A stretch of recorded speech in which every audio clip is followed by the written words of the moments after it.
আসসালামু আলাইকুম রহমতুল্লাহ। প্রিয় শিক্ষার্থীরা, তোমাদের সাথে আমি আবার টেন্সের দ্বিতীয় ক্লাস নিয়ে সামনে চলে আসলাম। আমি আজল ইসলাম, প্রভাষক গণিত কুষ্টি ইসলামী কলেজ। তো এই ক্লাসটা দেওয়া শুধুমাত্র আমার স্কুলের যে শিক্ষার্থীরা ছিল সাবেক ওদের জন্য।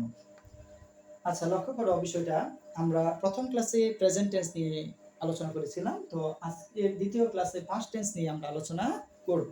তোমাদের মনে আছে প্রত্যেক টেন্স চার প্রকার, পাস্ট টেন্সও কত প্রকার? চার প্রকার। তাহলে আসলে আমরা যাচ্ছি পাস্ট টেন্সের প্রথম যে টেন্সটা রয়েছে সেটা হচ্ছে কি simple past tense. Simple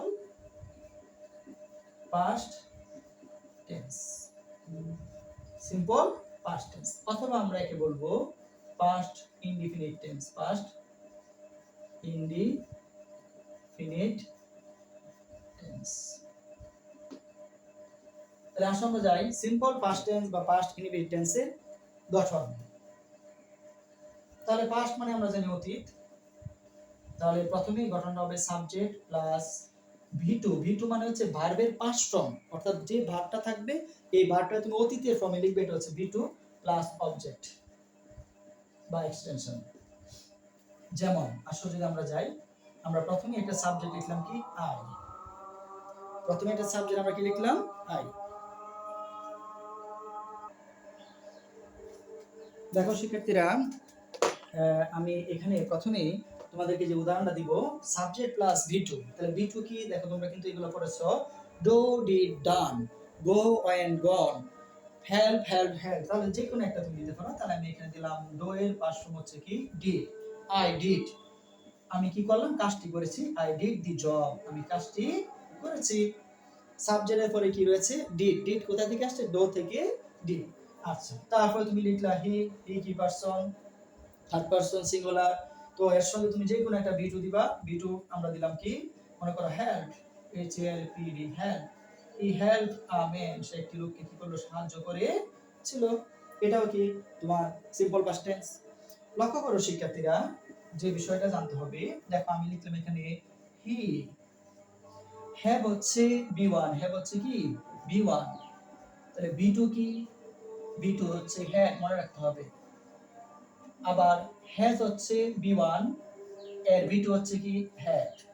had শব্দের অর্থ হচ্ছে আছে, হ্যাড মানে কি ছিল, হ্যাজ মানে আছে, হ্যাড মানে ছিল।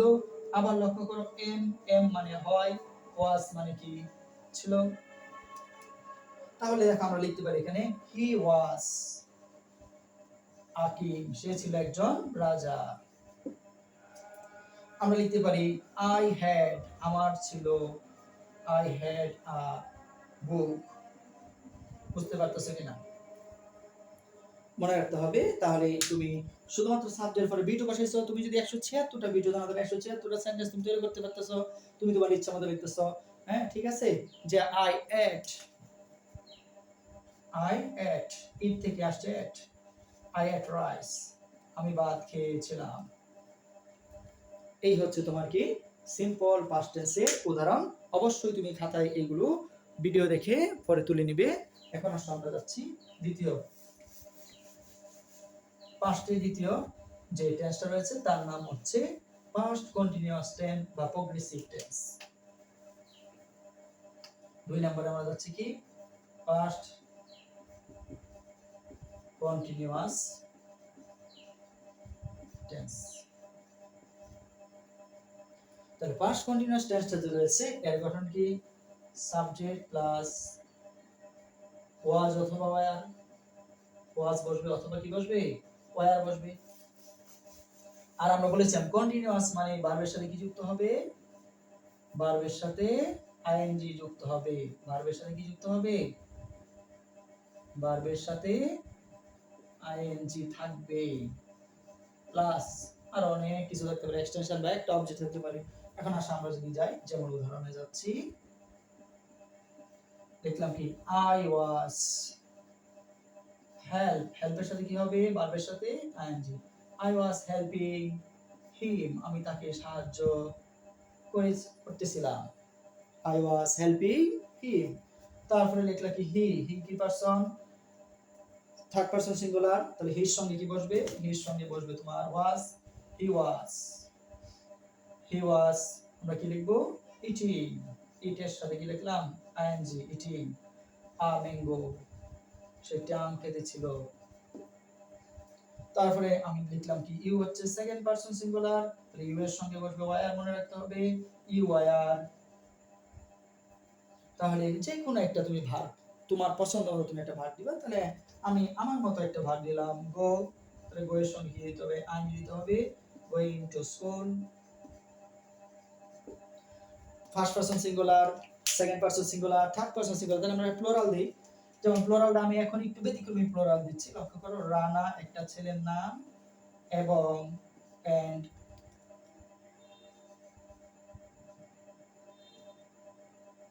রিফাত আরেকটা ছেলের নাম, রানা এন্ড রিফাত, একজন না দুইজন, দুইজন বহুবচন। তাহলে তাদের সঙ্গে কি বসবে, ওয়ার বসবে। Rana and Rifat were going to school, going to school, এইগুলা মনে রাখতে হবে।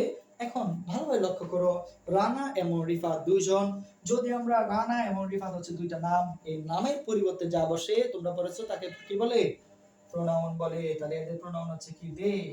তাহলে আমরা ইচ্ছা করলে রানা এন্ড রিফাতে বলতে লিখতে পারি they are going to school, going to school. তো সেক্ষেত্রে এটা হচ্ছে পাস্ট কন্টিনিউয়াস টেন্স, এটা হচ্ছে কি টেন্স, পাস্ট কন্টিনিউয়াস টেন্স। আবার তোমাদের বইয়ের মধ্যে এটা প্রোগ্রেসিভ, পাস্ট প্রোগ্রেসিভ টেন্স বলেছে, প্রোগ্রেসিভ, ঠিক আছে, প্রোগ্রেসিভ লেখা আছে দেখবা একই কথা। তাহলে আমরা চলে যাব 3 নাম্বার পাস্ট টেন্স। পাস্ট টেন্সের তৃতীয় প্রকারের নাম হচ্ছে past perfect tense, past perfect tense. এখন আসলে আমরা চলে যাচ্ছি পাস্ট পারফেক্ট টেন্সে।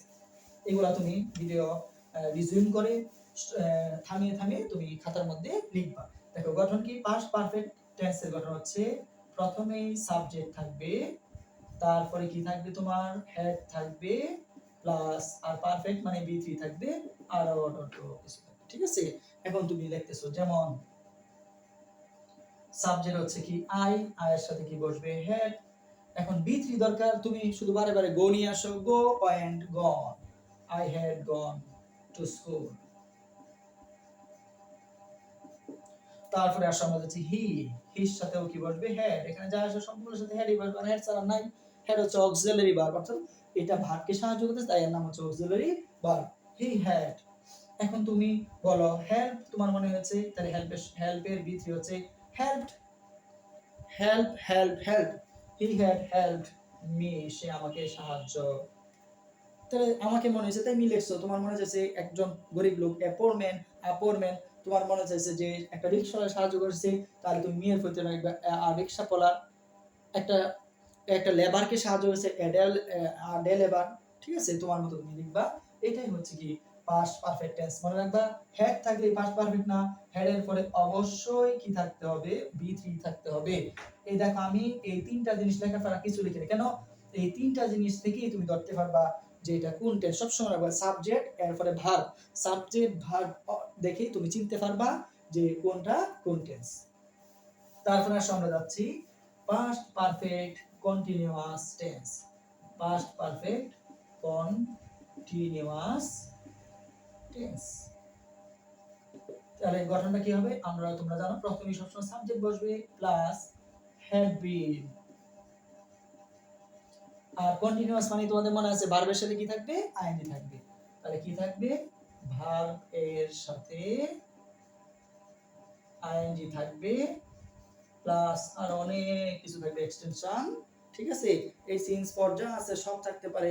লক্ষ্য করে দেখো এখানে আমরা লিখেছি, যেমন দেখো আমি কিন্তু চিনার উপায়টা তোমাদের দেখাচ্ছি, আই হ্যাড বিন রিডিং, রিডের সাথে কি হবে, ভার্বের সাথে ING, reading, I had been reading, সাবজেক্ট হচ্ছে I, had been বসেছে, ভার্ব নিয়ে আসছো রিড, এর সাথে আইএনজি বসাইছো।